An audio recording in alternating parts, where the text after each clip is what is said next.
Kur e kanë pyet profetin alayhi salatu wassalam, çfarë e fut njeriu më së tepërmi në xhennet?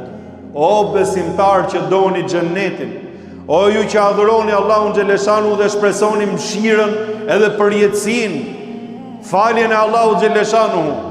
Thot profeti alayhi salatu wassalam, taqwallahi wa husnul khuluq. Është devotshmëria ndaj Zotit xheleshanu, raporti i mirë me Zotin dhe sjellja e mirë, korrektesa me njerëzit. Këto dy gjëra më së tepërmi do ta fusin njeriu në xhennet. Ai lëviz zemrën tonë ky hadith edhe këto hadithe që po themi neve, si besimtar që jemi. A na e lu na i çik shpirtin edhe zemra apo s'na e lu fare?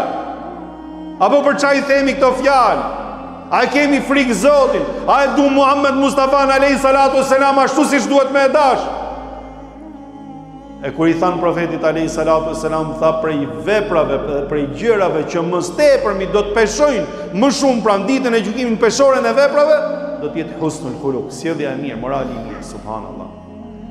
Morali i mirë, mos e harro, maje men tu në kokën tate, në mendjen tate, që kur dalësh nga xhamia, edhe gjithë jetën tate, mundohet të sillesh mirë, sepse pa bo shumë adhurim, edhe pa bo sikur je më i devotshëm i gjithë dynjas, me moralin dhe me sjelljen e mirë, ja kalon atyre të cilët falen gjithë natën edhe agjërojnë gjithë ditën. Pasha Allahun që është një dhe një vetëm, siç thot profeti alayhi salatu wassalam.